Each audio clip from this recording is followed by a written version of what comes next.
Yo, what is up, everyone? Inko here, and today I need a second. I genuinely need a second. Stop it, Inko. Hi, everyone. Nicki Minaj in the building. Nicki Minaj on this show, teaching English? I don't know what I did to deserve this. You built something real here. That's why I said yes. That means everything. Seriously, welcome, Nicki. Happy to be here. And I mean that. This topic, language, English, learning, it's personal for me. We're gonna get deep into that today, but first, Subscribe to this channel right now. Don't wait. Nicki Minaj just told you to subscribe. You have zero excuses. And share this. Someone out there needs to hear this story today. Facts.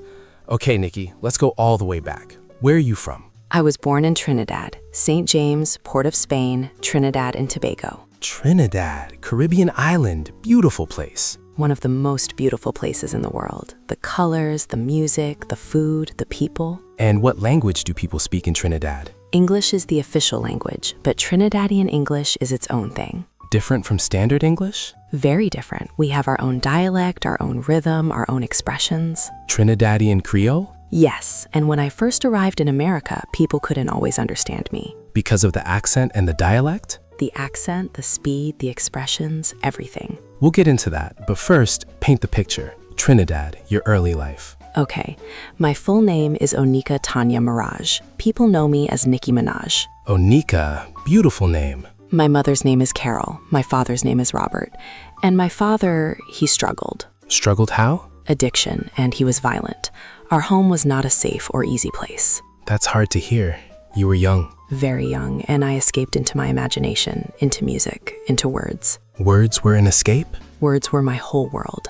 I would make up stories, characters, voices in my head. Even as a child? Even at 5, 6 years old, I had characters living inside me. And that became your art later? That became everything.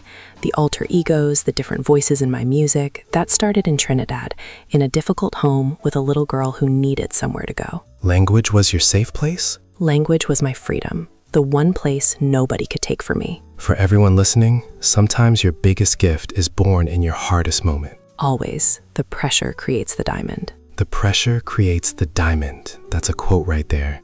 Write it down.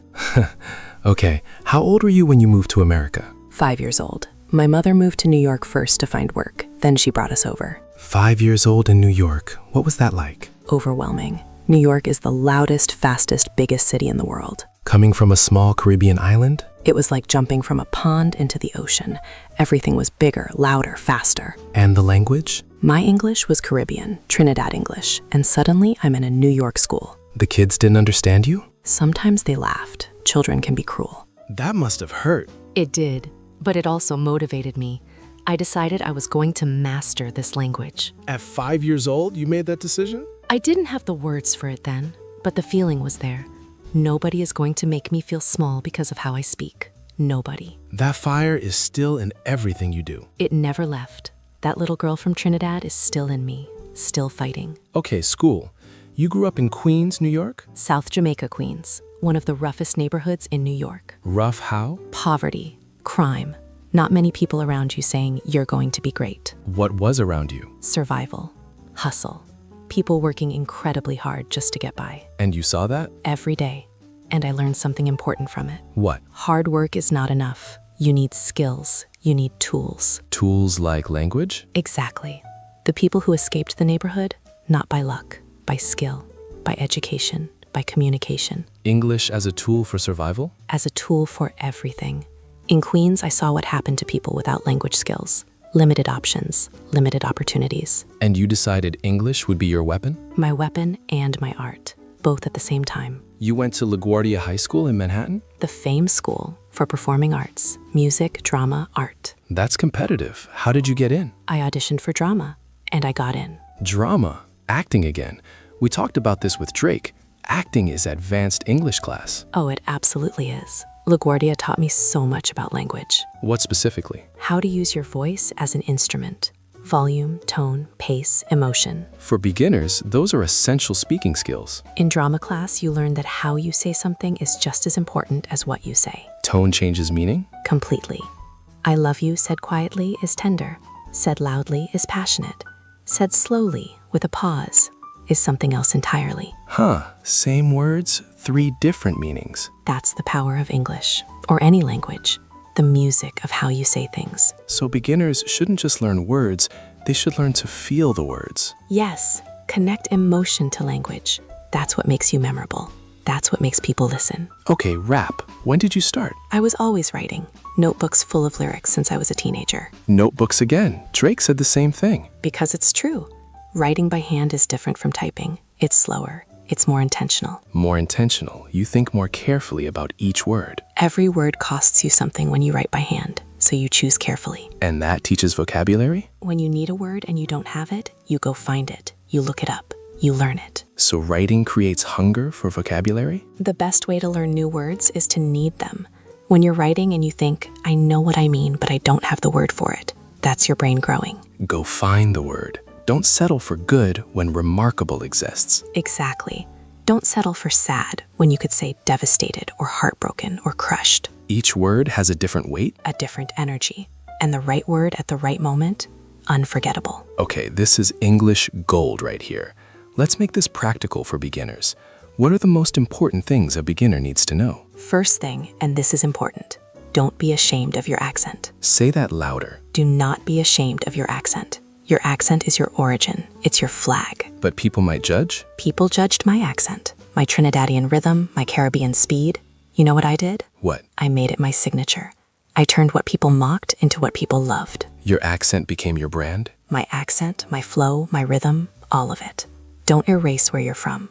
Amplify it. Amplify, to make louder, stronger, bigger. Yes, make your uniqueness bigger, not smaller. Okay, what else is essential for beginners? Learn to ask questions.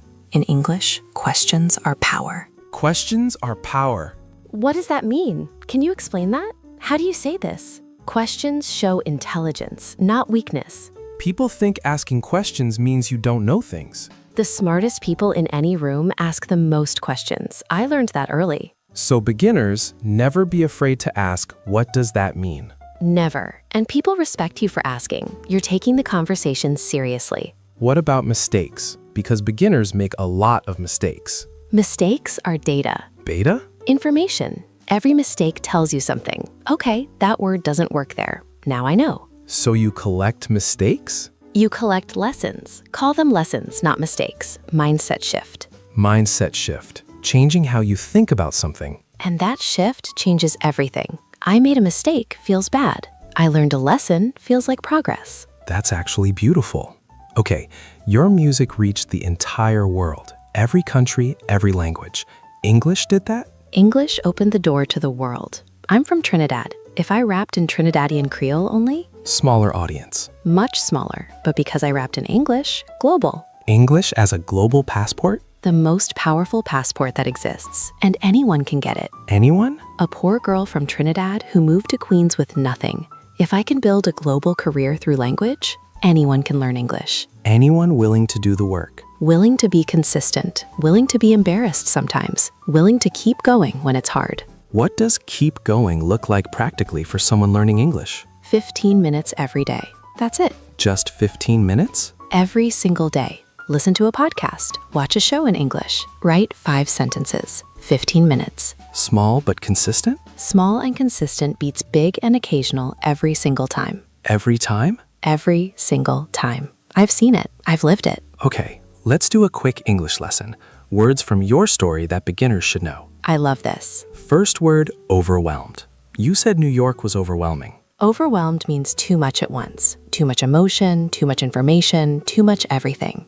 I feel overwhelmed when I hear fast English. Perfect sentence. And that feeling is normal. Everyone feels overwhelmed at first. Second word, motivated. When something pushes you to work harder, to do more, the challenge motivated me. Learning English motivates me to reach my goals. Yes, use it. Third, survive versus thrive. Oh, this is important. What's the difference? Survive means you're just getting by, staying alive, minimum. And thrive? Thrive means you're growing, blooming, living at your full potential. I don't want to survive. I want to thrive. That's a sentence every person learning English should say every morning. Say it out loud right now. Everyone listening, I don't want to survive. I want to thrive. Say it again. I don't want to survive. I want to thrive. Good. Now believe it. Last question, Nicki.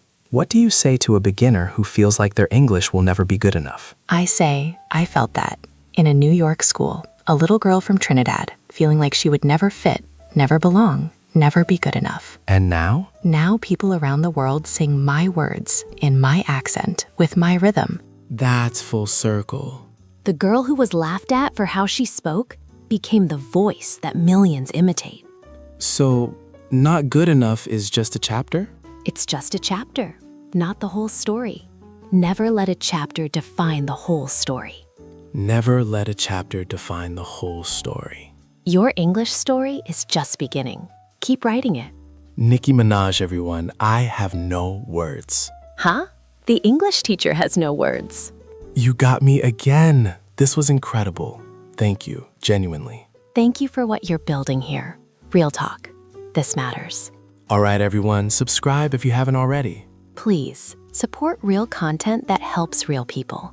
Drop that like button. Share this today, right now. And comment below. Tell us in English, one sentence. I am learning English because... Finish that sentence in the comments. We want to read every single one. Your reason matters. Your story matters. This was everything. Thanks for hanging with us. Keep going, everyone. The world is waiting for your voice. Peace out. Catch you next time. Bye, everyone. Don't stop. Ever.